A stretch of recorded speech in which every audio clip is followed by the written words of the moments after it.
آج جو شخصیت ہمارے ساتھ موجود ہیں ان کے ساتھ ایک بہت ہی زبردست ڈسکشن جاری ہے، جناب سید محمد عباس نقوی صاحب. تو سوالات کا سلسلہ وہیں سے شروع کرتے ہیں جہاں سے منقطع ہوا تھا.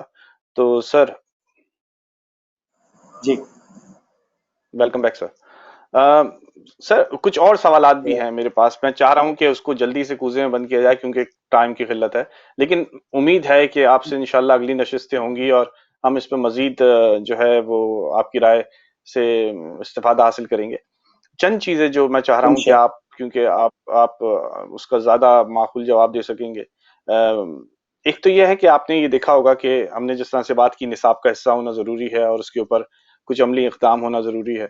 تو آپ کیا سوچتے ہیں ایسی کون کون سی سوسائٹیز ہیں اس وقت جو کراچی میں کام کر رہی ہیں؟ اس طرح آرٹس کونسل میں شاہ صاحب ہیں، وہ بھی بڑا یعنی ایک طرح سے بہت ایکٹیو ہیں، پرو ایکٹیولی کام کر رہے ہیں. جس طرح آپ نے دیکھا ہوگا کہ انور مقصود صاحب ہیں، وہ بھی ماشاءاللہ سے ابھی تک ایکٹیو ہیں.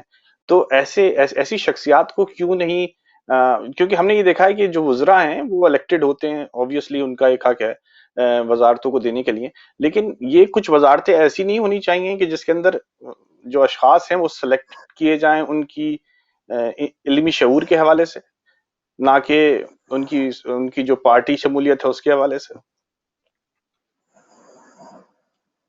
جی بالکل. اس لحاظ سے پہلے میں یہ کہوں گا کہ دیکھیے ہمارے یہاں ادب کو سب سے میرا خیال ہے کہ مطلب فالتو شعبہ سمجھ لیا گیا ہے، اور ادبیات کو بھی وہی مقام دیا جا رہا ہے کہ آپ دیکھیے کہ اگر ادب کے حوالے سے، ادب کے فروغ کے لیے، ادب کی بہتری کے لیے ہمارے یہاں جہاں آلریڈی جو ہے وہ ایک بہت لمبی سی ایک لائن منسٹرس کی اور منسٹریز کی موجود ہے، تو اگر علم و ادب کے لیے بھی کوئی ایک انہوں نے جو ایجوکیشن کے لیے خالی ایک شعبہ رکھا ہوا ہے، اگر اسی کے ساتھ ملا کے ادب کو بھی شامل کر لیں تو یقیناً ہو سکتا ہے. اور آپ نے جیسے نام لیا شاہ صاحب کا، ماشاءاللہ بڑی پراثر شخصیتیں، انور مقصود صاحب ہو گئے، طلعت حسین صاحب ہو گئے، یہ وہ شخصیات ہیں کہ جو اگر اس سلسلے میں آواز اٹھائیں اور یقیناً ان کی آواز کو جو ہے وہ ارباب اقتدار بھی سنیں گے اور ان کی بات کے اوپر جو ہے یقیناً عمل بھی ہوگا. یہاں بڑی اچھی شخصیات ہیں اور ادبی شخصیات بھی ہیں شوبز سے متعلق. آپ طلعت حسین صاحب کو دیکھ لیجئے، انور مقصود صاحب کو دیکھ لیجئے، آپ جیسے شاہ صاحب کو کہہ رہے ہیں، ان کو کہہ لیں، اور بھی دیگر ایسی شخصیات ہیں کہ فاطمہ حسن صاحبہ کو میں کہوں گا، سہار انصاری صاحب ماشاءاللہ ان کی جو ہے وہ تعلیمی کے حوالے سے بڑی خدمات ہیں. تو یہ لوگ اگر چاہیں گے تو آئی ہوپ کہ مجھے امید ہے کہ یقیناً جو اس جانب کوئی اچھی پیش بندی کی جا سکتی ہے، لیکن اس کے لیے ان کو آگے بڑھنا پڑے گا. بہت بہت شکریہ. عباس صاحب، یہ دیکھیں ابھی ہم تھوڑا سا اور مختصر کرتے ہیں اپنے سوالات کو. لیکن ایک چاہوں گا کہ آخر میں آپ ضرور اس بارے میں اپنی رائے پیش کریں کہ جو حالیہ حالات ہیں، جو حالیہ دور چل رہا ہے، جس طرح سے ابھی تو سوشل ڈسٹینسنگ بھی ہے اور اسکول بھی نہیں کھلے، تو ہمارے یہاں تو جو تعلیمی بجٹ ہے وہ بجائے بڑھنے کے کم ہوتا چلا جا رہا ہے. حالانکہ ہم یہ امید کر رہے تھے کہ اب ایک نئے دور کا پاکستان کا آغاز ہوگا جس میں ان چیزوں کے اوپر فوکس کیا جائے گا، کام ہوگا. تو آپ کو لگتا ہے کہ ابھی بھی بہت وقت لگے گا پاکستان کو اپنی شرح خواندگی بڑھانے کے لیے، یا یہ 3-4 سال کے عرصے میں ہو سکتا ہے؟ دیکھیے اس وقت کا ابھی جو میں آج کی ڈیٹ میں دیکھ رہا ہوں تو تعلیمی بجٹ ہمارا ہے 30 ارب کا. اب 30 ارب کے بجٹ میں جو صورتحال ہمارے ہاں تعلیمی اور اسکولوں کی ہے وہ یقیناً سدھر نہیں سکتی، وہ بہتر نہیں ہو سکتی، اس سطح پر تک نہیں پہنچ سکتی کہ جہاں اس وقت دنیا ہے. تو دعا کیجئے کہ کوئی ایسی حکومت ہو. ابھی تک یہ 2 سال گزار چکے ہیں اور اگلے 3 سال میں اب ان کو اب نتائج آنے شروع ہو جانے چاہیے. تو نتائج اس وقت آئیں گے کہ جس وقت یہ کچھ ایسے یعنی افعال انجام دیں گے کہ جس کی بنیاد کے اوپر بہتری آئے، جو ابھی تک نظر نہیں آ رہی ہے. تو ہم بھی دعا کرتے ہیں اور کیجیے کہ اللہ ہمیں ایسی جی حکومت بالکل. دے کہ جو تعلیم اور ان چیزوں کو تھوڑی سی زیادہ توجہ دے. تو سر میرے حساب سے اگر آپ کی آواز کو ہم یہ کہیں کہ ہم ارباب اقتدار تک پہنچ سکے تو میرا مشورہ یا آپ کی رائے اس میں مزید شامل کی جائے گی کہ تعلیم کے شعبے کو 18ویں ترمیم سے نکالا جائے اور وفاق کے ہاتھ میں رکھا جائے. کیونکہ ابھی آپ دیکھ رہے ہیں جس طرح سندھ کے اندر اسکولوں کا حال ہے، گدھے بندھے ہوئے ہیں، مطلب غائبانہ طور پہ ٹیچرز اسکول میں موجود ہیں، غائبانہ بچے موجود ہیں، اور اسکول کی حالت ابتر سے ابتر ہے۔ مطلب جن سرکاری اسکولوں کو ہم نے دیکھا تھا 80s میں، ان کا کچھ مقام تھا۔ اب تو میرے خیال سے کوئی ایسا سرکاری اسکول بچا ہی نہیں ہے کہ جس کے اندر حقیقی طور پہ کچھ کلاس یا کچھ تدریس کا عمل جاری ہو۔ تو نمبر آف اسکول تو گورنمنٹ کے ہزاروں نظر آئیں گے آپ کو پورے سندھ میں، لیکن اس کے اندر ایجوکیشن وائز جو آپ کہہ رہے ہیں 30 ارب، اگر اس کا 10% بھی لگ جائے تو تھوڑی بہت سدھار بھی نظر آئے، تو اس کا مطلب یہ ہوا کہ جو تعلیمی بجٹ ہے اس پہ بجائے لگنے کے وہ لوگوں کی جیبوں میں ہی جا رہا ہے اور مسلسل جا رہا ہے۔ تو 18ویں ترمیم سے کیا ہم یہ اختیار صوبائی حکومت سے واپس لیے جانے کے حق میں ہیں آپ، کہ صوبائی حکومت کو ایٹ لیسٹ تعلیمی بجٹ کے اندر انٹرفیرنس نہ ہو اور ایک ہی ادارہ اس کو دیکھے جو وفاق سے ہو، اور اس کی صحیح ڈسٹریبیوشن سے جو ہے اسکول اور جو ہمارے پاس موجود اسٹرکچر ہے ایٹ لیسٹ وہ چل سکے، اگر نیا نہیں ہو سکتا تو؟ جی بالکل آپ نے بجا کہا کہ ہمارا یہ 30 ارب بھی اگر لگ جائے تو یقیناً اس کے نتائج بہت اچھے آ سکتے ہیں، لیکن ابھی تک یہی ہوتا ہے کہ اس 30 ارب کے اندر سے بہت تھوڑا سا حصہ لگتا ہے اور باقی جو ہے ضائع ہو جاتا ہے۔ آپ کی 18ویں ترمیم کے حوالے سے اس سے مدد دی جائے اور وفاق کے ہاتھ میں چلا جائے تاکہ وہ سینٹرلائز وے میں ایک اور طے کر سکے کہ کس جگہ کتنی رقم کی ضرورت ہے یا کس جگہ پہ کس منصوبے کو کتنے فنڈز کی ضرورت ہے، اور اس کے بعد اس میں جو بھی سکتی ہے۔ تو بالکل ہمارا حکومت سے مطالبہ ہے، یقیناً میں اپنی حکومت سے یہ چاہوں گا کہ وہ اس کو جو ہے کسی ہمارے یہاں تعلیم اور صحت یہ دو شعبے ایسے ہیں کہ جن کو توجہ کی ضرورت ہے، اور حکومت جتنا زیادہ جلد اور جتنا زیادہ بہتر طور پہ ان پہ توجہ دے سکتی ہے تو اس کے نتائج یقیناً حکومت نہیں ہے اور پاکستان نہیں حاصل کرنے انشاءاللہ۔ تو اس حوالے سے تو یہی بات جو ہے وہ سامنے آئی کہ اگر تعلیم کسی معاشرے کے اندر عام ہوگی تو اس معاشرے کی ترقی کے جو چانسز ہیں وہ زیادہ ہوں گے۔